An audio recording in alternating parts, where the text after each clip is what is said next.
Good morning. Let's talk about lecture 4 of Psychology of Human Sexuality. It's called Relationships and Family.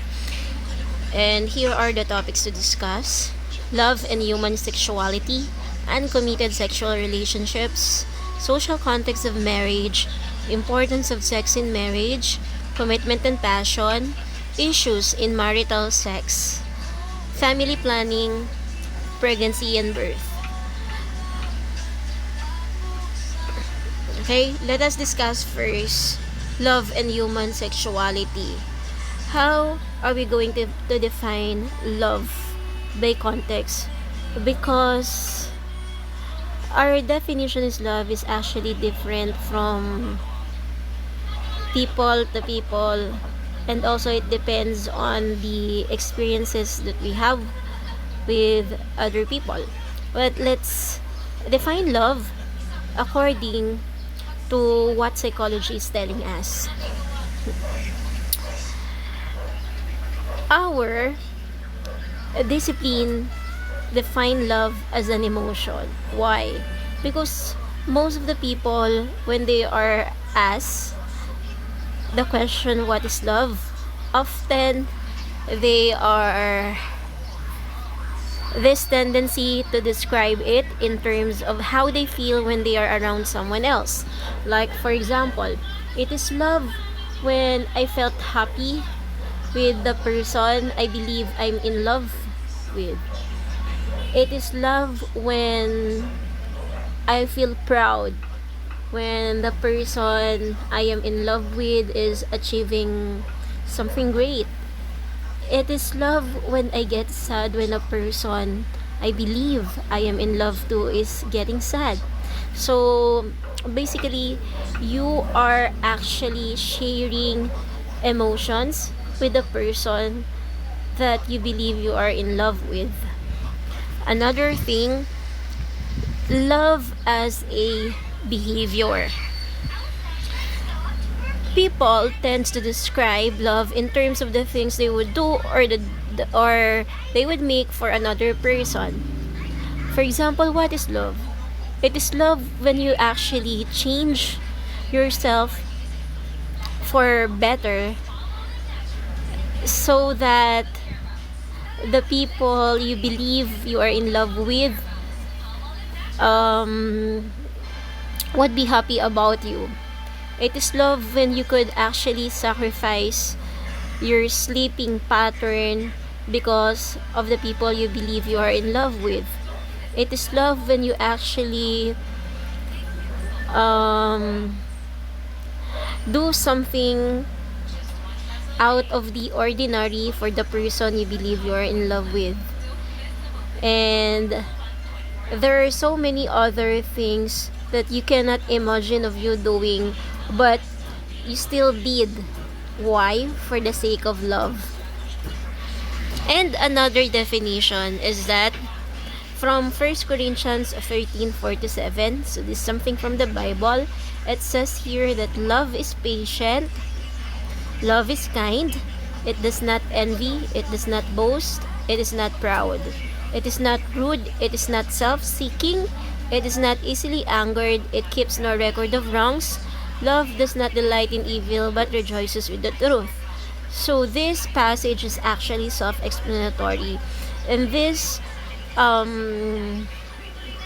passage is actually always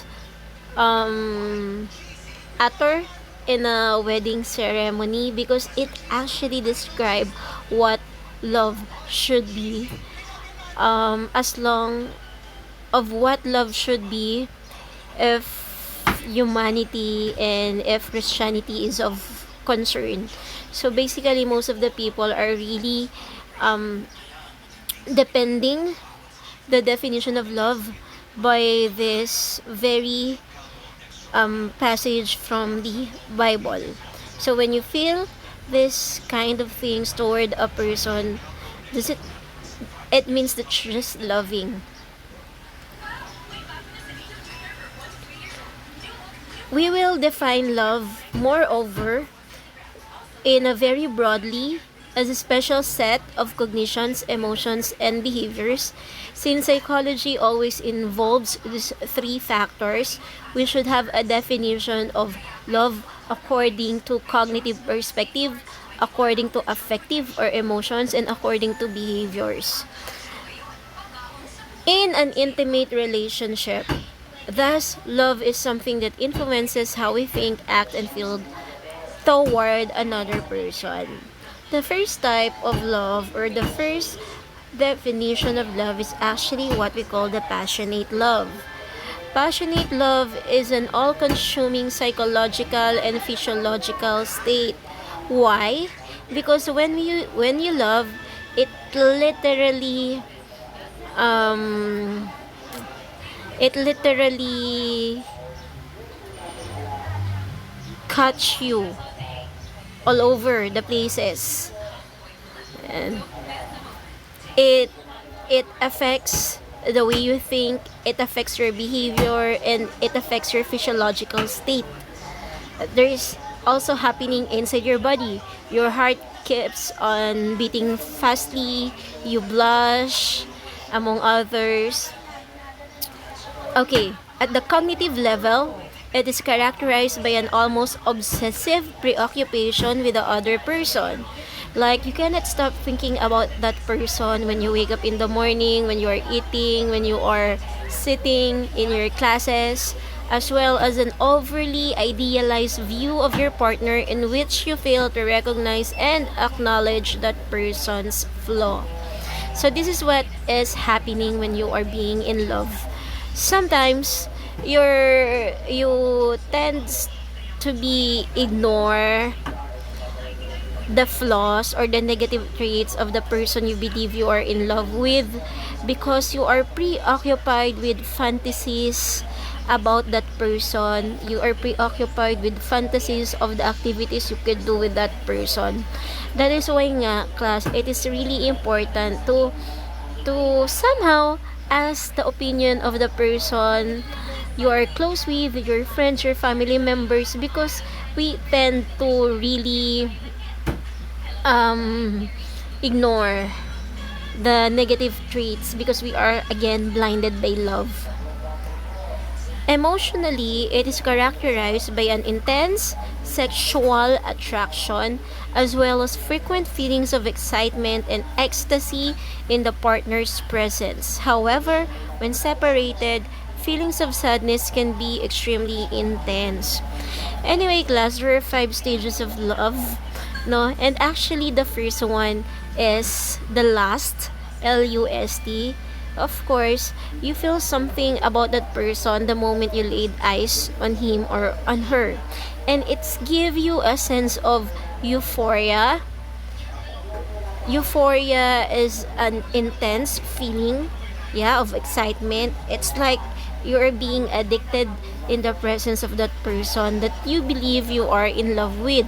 That is why the more happy you are, the more euphoric you are with the presence of that person, it equates the sadness that you're going to feel when suddenly you're going to be separated by that person. So it's just really emotional.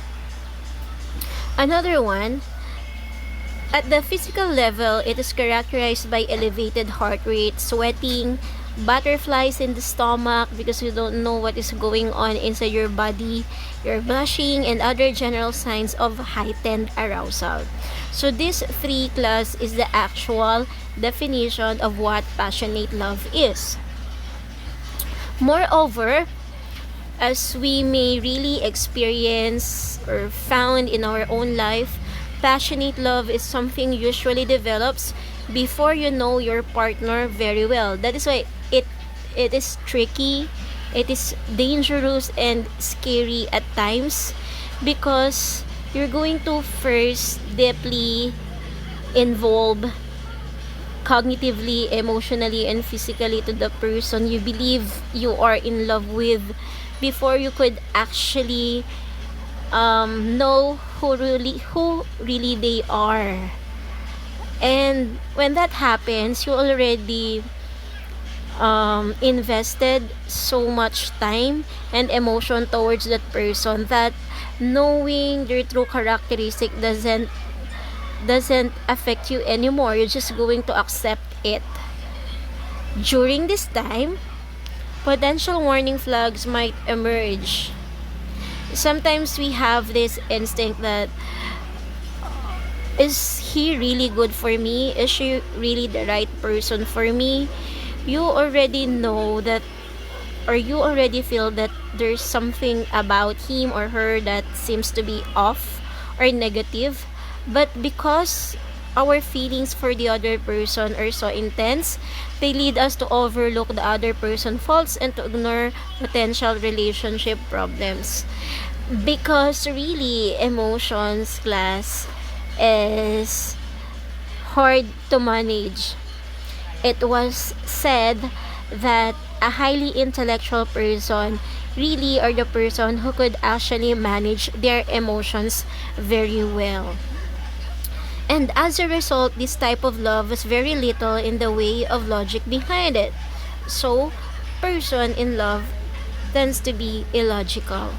It is partly for this reason that passionate love tends to be a rather brief, transitory state that may only last for a period of weeks or months.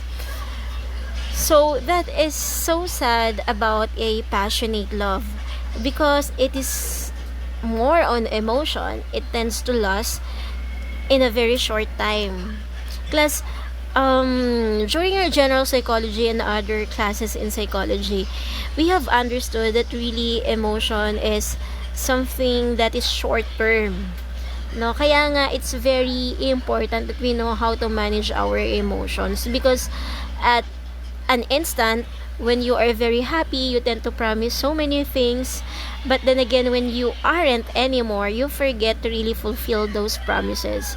And sometimes when you are in an intense emotions of angered, you tend to say things in impulse because you are not thinking rightly, thus hurting the person you are talking with. So, and then at the end of the day, when all emotions are gone, when you express it, you have nothing to do but felt guilty about the things that you have said. Passionate love, on the other hand, even though it seems to be short-lived, even though it seems to be intense, okay, is actually one of the keys to the relationship success. If you recognize that those early butterflies usually do not go on forever, do not think that all throughout your relationships or for life you're going to feel this butterfly in the stomach, you're going to blush every day, you're going to have this heart beating so fast whenever you look at the person you believe you are in love with, which means it is generally not advisable to avoid getting swept away and rushing into marriage because those initial feelings of passion do not guarantee long-term relationship success. Here is a actually I don't know if this is all the content of the poem or a story of Captain Coriolis Mandolin, but this is how he actually defined what is passionate love. Let us just read it. Love is a temporary madness. It erupts like an earthquake and then subsides, and when it subsides, you have to make a decision. Anyway, you can read through this one, and I believe I gave you this passage or poem as an assignment for you to give insights on. Moving on, more on love and human sexuality. We are done with passionate love. Let's go on with another form of love, and it is called the companionate love. What is it? It is characterized by the combination of intimacy and commitment and the absence of passion. Companionate love is observed in long-term marriages where you don't exactly need the passion in order to stay in love with your partner because the affection remains. So these things happen, class, when you actually accepted the fact that passionate love is not the only thing which is important to make your marriage or your love long lasting or successful. Because according to this definition, companionate love happens when you surpass the euphoric tendency or the euphoric state that a passionate love can give you. What really is left after that is intimacy or caring for another person without expecting in return, as well as the most important thing, the commitment. Companionate love is characterized by strong emotional attachment and commitment to another person.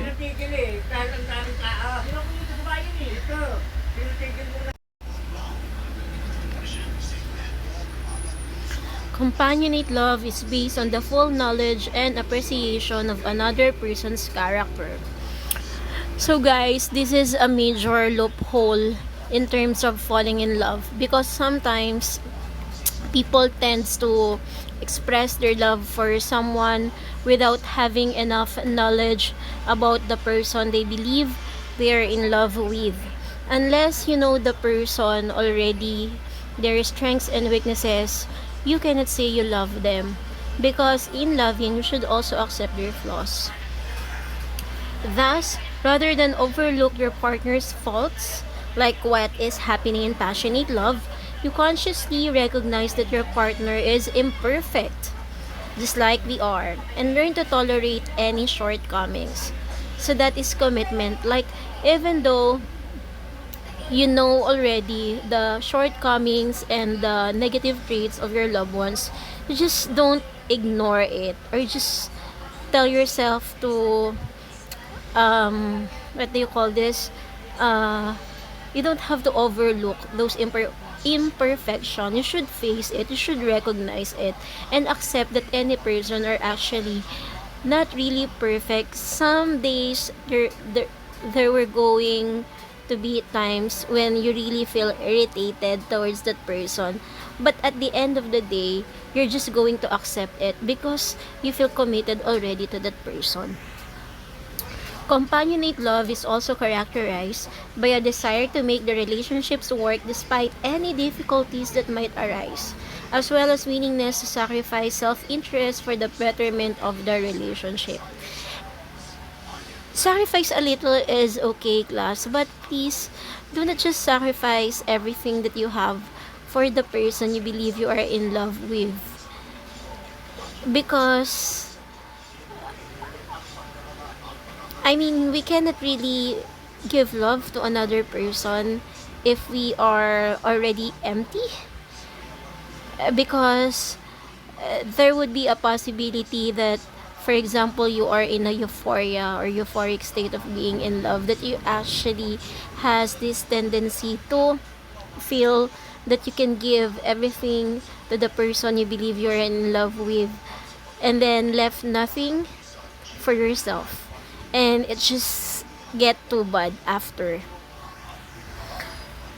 Relationships often begin with passionate love, like what we have discussed a while ago, but it is short-lived. It tends to dissolve or transition into companionate love if you are successful.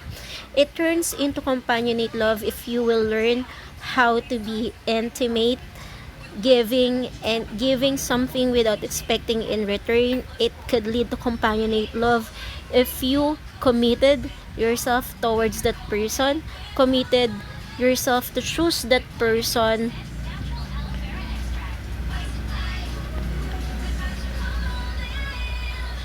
accept that person with all their personality, accept their flaws and their negative attitude.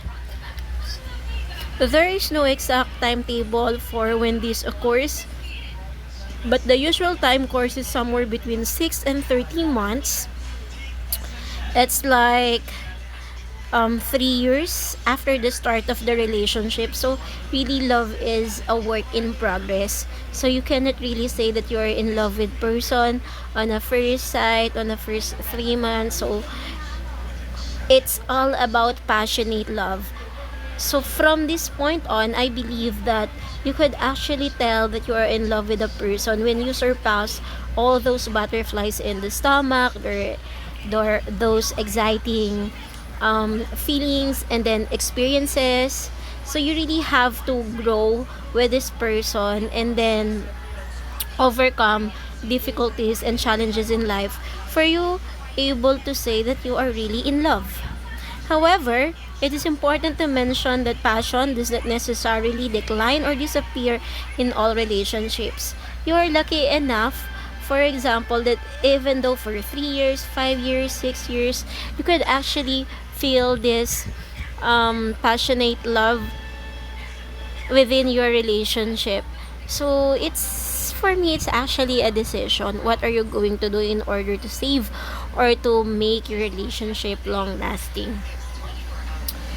And because of that companionate love, it is also supported with Robert Sternberg's triangular theory of love, wherein there are three factors for a successful love. Number one, there should be a passion. This is the motivational dimension. It involves physical attraction and sexual desire, and it is what distinguishes romantic love from the love that we might feel toward our family and friends. Because the love that we feel toward our family and friends are all platonic, wherein passionate love, there is a sexual desire and attraction. It also has intimacy, the emotional dimension. It refers to our sense of boundedness and emotional connection with another person. Intimacy does not refer to physical closeness, rather, it refers to emotional closeness. And lastly, the commitment. This is the cognitive dimension. Commitment refers to our conscious decision to maintain a relationship over time for better or for worse. So according to Robert Sternberg, these three should be present in your relationship to make it long lasting. Like for example, this one. We have liking. If you like someone, it is only intimacy which is present. It is infatuated love if you only have passion. It is empty love when you just commit to that person. It is romantic love if intimacy and passion is present. It is fatuous love if there is commitment and passion. It is companionate love if there is commitment and intimacy. But for a long-lasting marriage, it is called consummate love if there is a passion, intimacy, and commitment. As you could see, all three factors in psychology are present: psychological, affective, and also behavioral. So choose what kind of love do you have with your partner. Do not worry if you are just infatuated, you like empty, it is romantic, it's fatuous, it's companionate. You still have time to prove it and to work on it. Okay, to make it a consummate love, as what Robert Sternberg are telling us. Another one is John Lee's styles of loving, whereas Sternberg focused on describing certain types of love. This emphasis was on individual differences in how people approach love. So this is somehow behavioral class. Specifically, Lee argues that people can have one of 6 love styles. So meron naman siyang 6.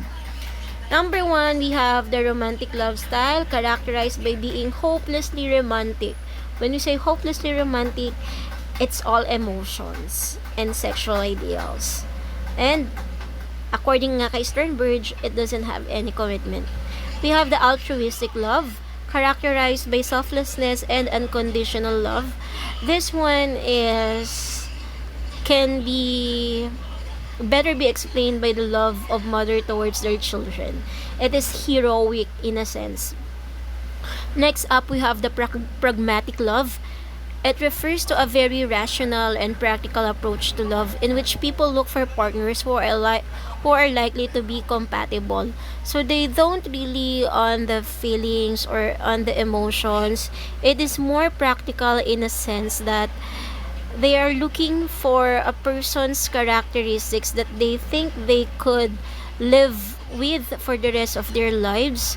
So they really find comfort into loving someone. Next, we have the game playing love style. It emphasizes a more casual and uncommitted approach to love. Game players take great delight in the act of seduction and view marriage as the ultimate trap. So, do you know anyone who has a game playing love? So, mostly partners who are uncommitted, they don't recognize you as their boyfriends or girlfriends. They don't talk about commitment, they don't talk about marriage. So, it's a game playing love. Next, we have the companionate love. It is an approach to love that begins with friendship and eventually transitions into a very peaceful, affectionate, and enduring form of love, which I think most of us would really wanted to have the companionate love. Next is the possessive love style or the fatal attraction approach, characterized by very intense, obsessive love relationships in which it is very easy to reach emotional highs and lows. It's just fatal in a sense that one moment you are very in love or you are having this intense emotion towards that person, and then on the other day you feel very um this euphoric, you feel very low in a sense that you get depressed because of that person also. So it's a whirlwind of emotions, this possessive love. We cannot really have this possessive love because love is not owning a person. Just have to put in your mind that in loving, you are actually sharing a part of you to that person, and then that person is going to share a part of him to you as well, but not really losing your own self in the process. So I ask you to actually answer this love style. Are you style A, B, C, D, and E, and F? So, kung A, you are romantic, B, game playing, C, companionate, D, pragmatic, or E, possessive. Next up, let's go with uncommitted sexual relationships class. Uncommitted sexual relationship is essentially one in which your partner is inconsistent in his or her feelings and behavior towards you.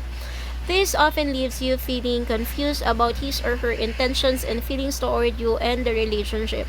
I don't know about the guy, but mostly females are having this kind of dilemma in terms of sexual relationships or love, because in the first place, the girls or women have this tendency to actually fantasize this whole idea of being in love, na even though the person is not really telling something, they just believe on the feelings. They are become overwhelmed with the feelings they have with this person, even without really acknowledging what really it is or if their feelings are really valid, so they don't ask the person.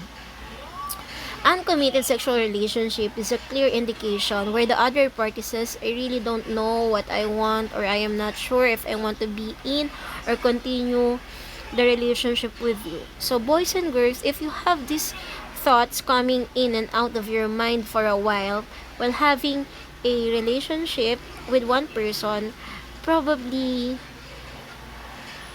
one of you is actually uncommitted with the relationship that you have, because, well, a friend of mine told me that love shouldn't confuse another person, because making confusion or making other people confused is actually a job of a demon.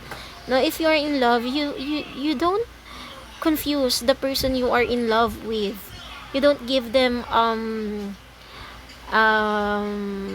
what do you call this? You don't give them this feeling of unsecured. You don't give them feeling of confusion, of doubting your love towards them. You have to assure them. The uncommitted partner is usually unwilling to deal with the challenges of the relationship. He or she usually lack the I will do whatever it takes to make this relationship work mentality. No, parang they just brush it off whenever there is a difficulty. Like, If it's not working, then probably we need to end this relationship attitude. What influences uncommitted sexual relationships? Number one is culture. Are we in a culture of having a hookups? I mean, we have so many dating applications all over the the social media, and it leads people to hookups and also with what we call the no strings attached. So these are forms of uncommitted sexual relationship. It's cultural because it became a norm in other societies, mostly in Western countries. Probably we are welcoming also or tolerating about this culture in our own country. So, are we going to yes, no, or maybe with its type kinds with these types of love based on culture? Are we going to be swayed with what is norms or in nowadays, or are we going to stick with our principles and values? So it's really depends on a person, class. I can't really judge a person if ever they are okay with hookups or no strings attached, but for me it really depends on their principles and what they really value most in their lives. So, class, for example, you find yourself in uncommitted sexual relationships, so you just have to make choice. Two choices. It's letter A, to accept, stay, and deal with it for what it is. Or letter B, to end it altogether and pursue the true, loving, caring, secure, and committed relationships you deserve. Because at the end of the day, we all accept the love we think we deserve. So if you think you deserve an uncommitted sexual relationships, probably you know you deserve it. It seems harsh, right? And cruel. But then again, it is what it is. You accept it because you think that is all you deserve.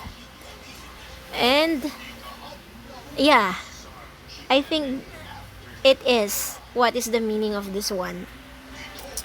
So, moving forward, no? If you decided to actually accept this uncommitted sexual relationship, what to do? Number one, you want only the good parts of the relationships, like the sex, the love, the affection, and security, without the intention of returning the same to you.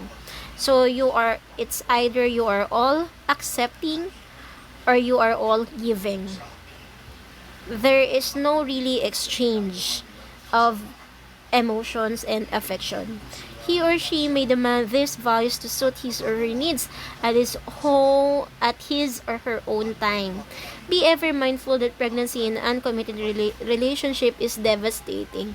So what will happen if you got pregnant during these uncommitted sexual relationships? You're just going to create another problem. Probably you're not going to be ready about the baby, you're not going ready to be committed. So these are the things that you need to take in consideration if ever you wanted to pursue these uncommitted relationships. 2, want to keep options open to dating other people in order to determine which one of you she wants to settle down with. It is also common for an uncommitted partner to suggest you both date other parties. So I think we know already what does it mean. We have so many movies talking about this no strings attached and open relationships. So it is like you have just to collect and then select afterwards. So it's just like trial and error. But the main thing here, guys, is that we are also investing emotions. And it's quite pitiful that you find yourself really drained about all these things when in the first place you know it is wrong already. I mean, if you are ready for this uncommitted sexual relationship, at the end of the relationship, if you find yourself crying, you cannot really blame your partner because of this. 3, disregard your feelings and may likely hurt you intentionally or not. If you complain about getting your feelings hurt, he or she may tell you they have already made their uncommitted position clear to you. So you are essentially proceeding at your own risk. We cannot, please, don't find yourself in a situation wherein you are crying your heart, you're crying terribly because your feelings get hurt by this person, and then the person is going to tell you, I thought everything is clear with us.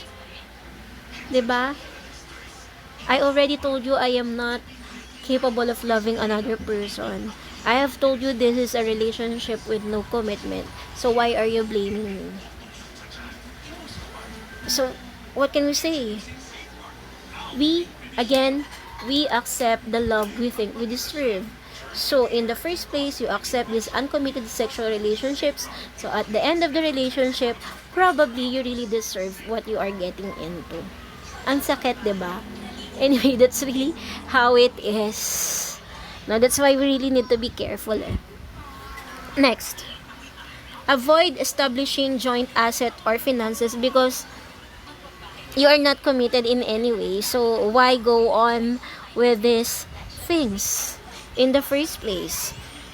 Because an uncommitted sexual relationship is actually a relationship where you do not see each other at the end of this whole scenario or relationship. So you aren't sure whether you're going to end up together or not. So do not do number 4. 5, refuse to take the relationship to another level, whether it is cohabiting, getting engaged, getting married, or having children. Well, for number 5, you are actually, for uncommitted sexual relationship, you could actually find yourself cohabiting or having a live-in situation, but up until there only. You will not be having this engagement thing. You're not going to talk about marriage or having children, because if you talk something about this one towards your partner, this might freak them out and run away from you. We don't know, but these are the things you might be experiencing when you wish to continue this uncommitted sexual relationship. But guys, let us not be negative about this thing. Some people really are just trying some things or risking some things in order to achieve something great. Not all love stories are really similar for all other people. So we may be wrong. There's some success story as well that is happening. Started with uncommitted and then becomes committed. So in anyway, we cannot really be sure of things or what might happen. So it's really up to the person. And on the other hand, class, when you have decided to end the relationship naman, what are you going to do? Without blaming your partner, let him or her know that you are not happy and that your needs in the relationships are not being met. Well, truthfully speaking, this is the hardest part of ending the relationships. I really cannot talk about the experience of the boys, but for the girls, I could assure you that this is the hardest part about telling that you are not happy anymore and your needs are not being met well emotionally. Be patient, give your partner a chance and enough time to prove that he/she wants to stay in your life and is willing to commit. Sometimes it really takes some risk to know whether a person is really into you or not. You just have to give that person some space to really think about the relationships that you have. This is critical as some partners may not realize the distraction they cause by being uncommitted. They may in fact want to commit but are afraid or unsure of how to do so, because in the first place, when you have this uncommitted sexual relationships, of course you have this thought that both of you are really not into commitment. So why are you going to take this relationship into the next level where the start is actually clear to you that no one should be committed? Once enough time has elapsed, reassess the relationship and then determine whether there are positive changes and greater commitment from your partner. So love class, according to the definition we have on the first slide, is actually behavioral. So you could see that something changed with your partner through their behavior. But if not, don't deny it. Don't get blinded by it. Don't just overlook it. You have to decide it's time to end the relationship. Then by all means, do so and be firm about it. Be firm with your decision. I know it's hard, but then again, class, you really have to discipline yourself and respect yourself because you already give this person enough time to actually reassess if they still want you in a relationship or not. And if not, it's going to be a stupidity and but a suicide per se for you to actually accept that person when there is no change of behavior. So it's going to be a fatal. Be careful to end it in a mature and amicable manner. Firstly, thank your partner for making the effort to commit. Secondly, explain that your needs are not being met to your expectation, and so you're calling it quits. Because you both deserve to be in a happy and satisfying relationship. So this sounds very much idealistic because when we are about to hurt another person or when we are about to end the relationship, it's really very hard to talk to the person in this manner, especially as in Philippine setting or in our culture. But I really think it is just respectful and also humane to actually talk to the person and explain why you really wanted to end the relationship rather than ghosting that person. So once in a while you share something fun, exciting, or a little bit of love and care towards that person. So it's really hard to forget, and I believe they deserve some sort of explanation rather than leaving them behind wondering what really happened. Well, anyway, that's just my point of view. Give your partner a chance and enough time to prove that he/she wants to stay in your life and is willing to commit. This is critical because some partners may not realize the distraction they cause by being uncommitted because you have agreed that this is just a no string attached relationship. They may in fact want to commit but are afraid or unsure of how to do so. Once enough time has elapsed, reassess. So this is just the summary of what we have discussed in the other slide. So class, I think this is going to be the end of this slides. So basically we just explain the definition of love and sexuality psychologically, and then I have explained to you the uncommitted sexual relationships, the things that you need to consider whether you're going to move forward with this kind of relationship, and the thing that you're going to experience or need to do if you have decided to end this relationship class. So it's really up to you. We cannot really determine what will happen in our lives, so just be careful and be smart about it. So for your assignment and for another um what do you call this, another topics of this lecture, I want you to do this assignment. This is going to be your outcome based learning. So you have to choose one of these remaining topics: the importance of sex in marriage, the issues in marital sex, family planning, and pregnancy and birth. I want you to choose one and then make an infograph about it. Be creative and then be unique. You can actually research on these things, like for example, tips on how to make uh how how to make people aware about the importance of sex in marriage, or you could actually put on the advantages or disadvantages. What are the current issues in marital sex? Just make an infographic about it, class, and then post it in our LMS. This is going to be again the 30% your OBN as well as an assignment. So let's make this online classes or work assignment, no sorry, work from home activities worthwhile with your class by putting some creativity into it, like researching as well as putting it in a creative way by making infographics.